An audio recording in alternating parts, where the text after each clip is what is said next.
अस्सलाम वालेकुम, बिस्मिल्लाहिर्रहमानिर्रहीम। हमारा जो आपका टॉपिक है वो है मैक्रोलाइड्स। हमने स्टार्ट किया हुआ है प्रोटीन सिंथेसिस इनहिबिटर्स के अंदर। मैक्रोलाइड्स पे हम पहुंचे। पिछले वीडियो में मैंने आपको मैक्रोलाइड्स का मैकेनिज्म ऑफ एक्शन, उसका स्पेक्ट्रम बताया। आज का जो हमारा टारगेट है वो क्लिनिकल यूजेस है, ठीक है। तो बेसिकली क्या है कि मैक्रोलाइड्स जो उनसे ड्रग्स हैं, थोड़ी सी पिछले रिवीजन होगी और आगे ऐड ऑन किया जाएगा। तो ड्रग्स हमने पढ़ी थी एरिथ्रोमाइसिन, एजिथ्रोमाइसिन, क्लेरिथ्रोमाइसिन। तो ये वाली ड्रग्स बेसिकली पढ़ी थी। तो इनका स्पेक्ट्रम मैं एक दफ़ा रिपीट करूँगी ताकि आपको याद आ जाए दोबारा से।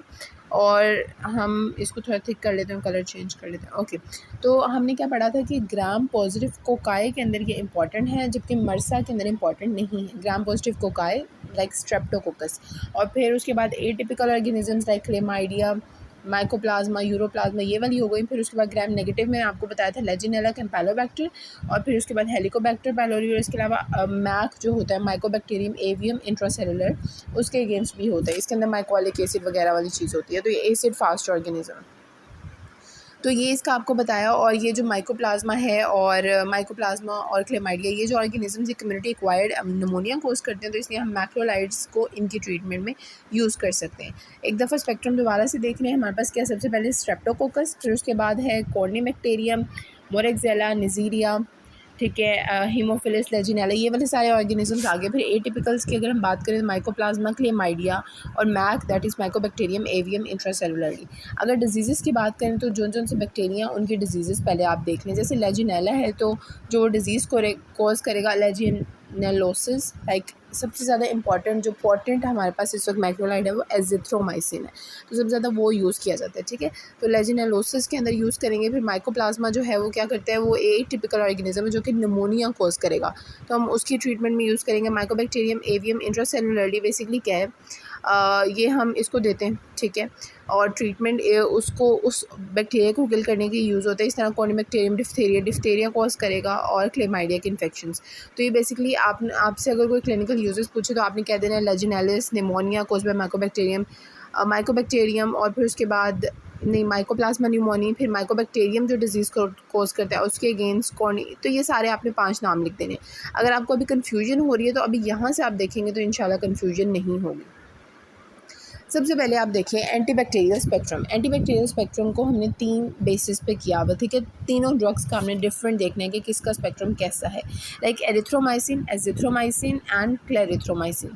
अब आप इसको याद कैसे रखेंगे, कौन से वाला है, तो ना इसको अल्फ़ाबेटिकल ऑर्डर में देख लें कि ए, सी और ई। एस होता है ना, एस, यू गो ना एस इट, तो ये वाला जो वर्ड होता है एस। और ये अल्फ़ाबेटिकल ऑर्डर इस तरह से करना है कि आपने इसको उल्टा देखना है, ठीक है। पहले हम ई को देखेंगे, फिर सी को देखेंगे और फिर हम ए को देखेंगे। सो ई से क्या है, एरिथ्रोमाइसिन। एरिथ्रोमाइसिन का स्पेक्ट्रम सेम होता है पेनिसिलिन जी जैसा, ठीक है। ये पेनिसिलिन जी से ऑब्वियसली वाइडर होती है, लेकिन सेम होता है पेनिसिलिन जी जैसा। और अगर किसी बंदे को उससे एलर्जी हो तो हम इस ड्रग को यूज़ कर सकते हैं। बाकियों को भी करते हैं, इसको भी कर सकते हैं। और लेकिन मेन जो एरिथ्रोमाइसिन का एक्शन है ना, वो क्या है, वो स्ट्रेप्टोकोकस पर है। ये आपने याद रखना है। मेन जो एरिथ्रोमाइसिन का काम है ना, उसने ग्राम पॉजिटिव कोकाई स्ट्रेप्टोकोकस को जाके टारगेट करना है।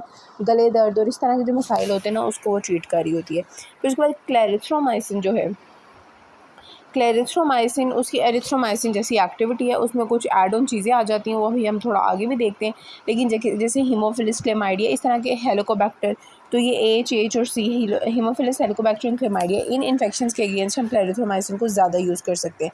वेयर एज एरिथ्रोमाइसिन का क्या आपने याद किया, erythromycin has same spectrum as penicillin जी, ठीक है। और ये gram positive cocci like streptococcus के अगेंस्ट ज़्यादा एक्टिव है, और ये पेनिसिलिन एलर्जी वाले पेशेंट में दी जा सकती है। क्लेरिथ्रोमाइसिन की एक्टिविटी सेम है पेनिसिलिन जी, और ये हीमोफिलस वगैरह के इन्फेक्शंस में देते हैं। अभी आगे मैंने कंपाइल करके लिखा हुआ है, वो हम वहाँ से देखेंगे। फिर जो एजिथ्रोमाइसिन है, एजिथ्रोमाइसिन क्या है कि वो स्ट्रेप्टोकोकस और स्टेफाइलोकोकस के अगेंस्ट उसका इतना काम नहीं है, लेकिन जो रेस्पिरेटरी जो इन्फेक्शंस हैं लाइक निमोनिया, इस तरह की जो भी ऑर्गेनिजम्स करते हैं ना, उसके अंदर ये ज़्यादा इंपॉर्टेंट है।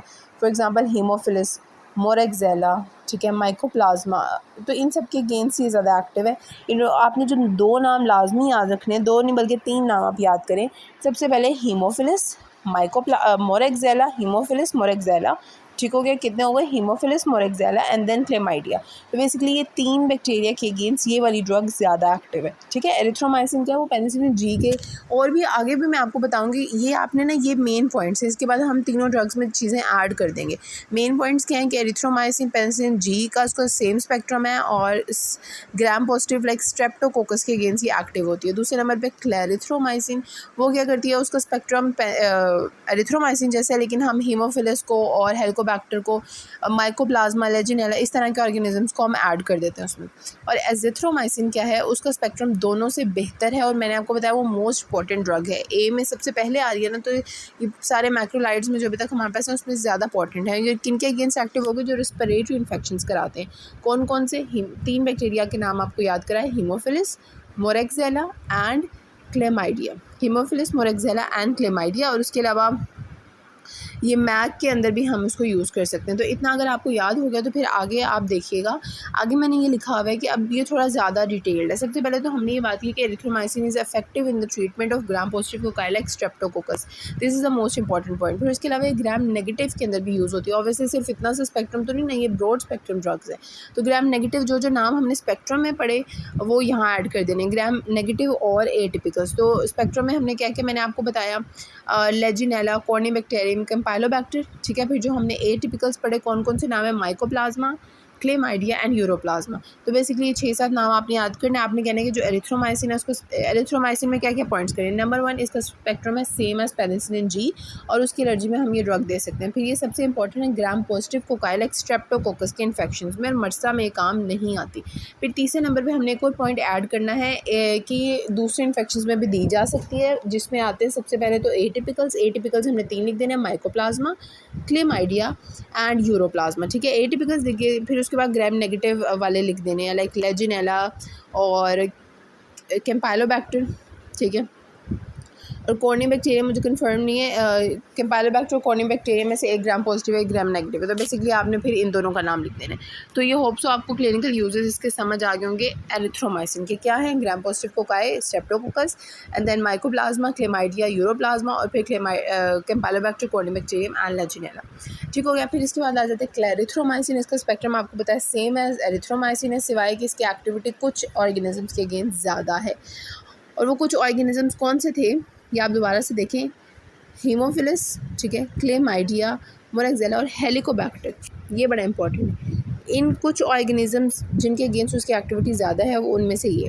अब जैसे आपको बताया कि एरिथ्रोमाइसिन है सेम स्पेक्ट्रम एज एरिथ्रोमाइसिन और ये यूज़ कहाँ किया जाता है? सबसे पहले तो it is in the treatment regimen of Helicobacter pylori, ठीक है। हेलिकोबैक्टर बेसिकली क्या करता है? ये ड्यूडेनल अल्सर्स कोज करता है। तो इसकी ट्रीटमेंट में हम काफ़ी सारी ड्रग्स यूज़ कर रहे होते हैं, टेट्रासाइक्लिन्स भी आती हैं। तो ये जो क्लैरिथ्रोमाइसिन है हम हेलिकोबैक्टर पाइलोरी के ट्रीटमेंट में यूज़ करते हैं, नंबर 1। और ये MAC that is mycobacterial avium intracellular complex, इस बैक्टीरिया के अगेंस्ट भी हम इसकी प्रोफिलैक्सिस में हम ये बेसिकली दे रहे होते हैं क्लैरिथ्रोमाइसिन। तो क्लैरिथ्रोमाइसिन के आपने 3 ही पॉइंट्स याद करने। सबसे पहला ये मोस्ट सिमिलर स्पेक्ट्रम है एज एरिथ्रोमाइसिन, लेकिन इसकी एक्टिविटी कुछ बैक्टीरिया के अगेंस्ट ज़्यादा है। वो कुछ के नाम आपको ऊपर बताए, लेकिन उनमें से क्लेमाइडिया और इस तरह के, लेकिन सबसे ज़्यादा जो इंपॉर्टेंट हुआ कि हेलिकोबैक्टर पाइलोरी और उसकी हम ट्रीटमेंट रेजिमेन में इसको देंगे। और आखिर में आपने कहना है कि मैक की प्रोफिलैक्सिस के अंदर भी हम ये देते हैं। फिर आखिर में आ जाता है एजिथ्रोमाइसिन। एजिथ्रोमाइसिन सबसे हमारी इंपॉर्टेंट ड्रग है। उसके अंदर क्या पढ़ा हमने? ओके, एजिथ्रोमाइसिन के अंदर क्या है कि इसका स्पेक्ट्रम पेनिसिलिन जो है ना ऑलमोस्ट सिमिलर है, लेकिन ये ज़्यादा ब्रॉड स्पेक्ट्रम है, ठीक है। और ज़्यादा ब्रॉड स्पेक्ट्रम और ज़्यादा इंपॉर्टेंट है और इसकी एक्टिविटी ज़्यादा अच्छी है। और इसके अंदर किन के अगेंस्ट ज़्यादा अच्छी है ये? सबसे पहले तो आपने कह देना कि जो मैंने आपको ऊपर बातें बताई कि जो रेस्पिरेटरी इन्फेक्शंस कोज कर रहे होते हैं लाइक मोरेक्सेला, नेसीरिया एंड हीमोफिलस, ये 3 नाम आप याद कर लें, मोरेक्सेला, नेसीरिया एंड हीमोफिलस, इनके अगेंस्ट इसकी एक्टिविटी ज़्यादा अच्छी है। तो अब ये देखें, एक पॉइंट लिखा हुआ है कि अगर हम सिंगल डोज ऑफ एजिथ्रोमाइसिन दें तो यूरोजेनिटल इन्फेक्शन जो क्लेमाइडिया कोज करता है वो ठीक हो जाएंगे। यानी इतनी इफेक्टिव है कि क्लेमाइडिया ट्रैकोमैटिस की इन्फेक्शन यूरोजेनिटल जो हो वो सिंगल डोज में ट्रीट हो सकता है। और फिर उसके बाद अगर जो कम्युनिटी एक्वायर्ड निमोनिया, उसमें मैंने कहा था ना मैक्रोलाइट्स देते हैं, तो कौन सी मैक्रोलाइट्स देते हैं? एजिथ्रोमाइसिन, और उसका 4 डे कोर्स करते हैं हम, ठीक है। तो कम्युनिटी एक्वायर्ड निमोनिया के अंदर 4 डे कोर्स करना है और जो यूरोजेनिटल इन्फेक्शंस हैं उसके अंदर हम क्या करेंगे? सिंगल डोज देंगे और बंदा ट्रीट हो जाएगा। फिर उसके बाद एक ये आखिरी पॉइंट लिखा हुआ है कि जो पेनिसिलिन एलर्जी है उस बंदे को हम एरिथ्रोमाइसिन भी दे सकते हैं, लेकिन जो ज़्यादा अच्छी ड्रग है वो हम कौन सी देंगे, एजिथ्रोमाइसिन। तो अगर किसी बंदे को गोनोरिया है, ठीक है, तो azithromycin is effective in gonorrhoea. Gonorrhoea basically gonorrhoea जब हो, नसीलिया गोनोराई का इन्फेक्शन हो, तो हम कौन सी ड्रग देते हैं, हम देते हैं सेफ्ट्रायोक्सोन, ठीक है, 3rd जनरेशन सेफ्लोस्पोरिन हम उसके लिए देते हैं, या आपने पिछली वीडियोस में देखा होगा ऑप्सो। तो गोनोरिया के लिए ड्रग ऑफ चॉइस है 3rd जनरेशन सेफ्लोस्पोरिन। तो अगर किसी को सेफ्लोस्पोरिन से एलर्जी हो तो हम उसे कौन सी ड्रग देंगे, एजिथ्रोमाइसिन, नंबर 1। और सिफिलिस के लिए ड्रग ऑफ चॉइस क्या है, पेनिसिलिन जी। तो ये हम लिख लेते हैं, गोनोरिया के लिए ड्रग ऑफ चॉइस है सेफ्लोस्पोरिन 3rd जनरेशन, ठीक है। और जो सिफिलिस है उसके लिए ड्रग ऑफ चॉइस कौन सी है, पेनिसिलिन जी। तो अगर किसी पेशेंट को पेनिसिलिन या सेफ्लोस्पोरिन से एलर्जी है तो हम उसकी ऑल्टरनेटिव क्या देंगे, एजिथ्रोमाइसिन, ठीक है। तो ये हमारे यहाँ पे क्लिनिकल यूजेस कंप्लीट हो गए, और फिर इसके बाद हम नेक्स्ट यूजेस में साइड इफ़ेक्ट्स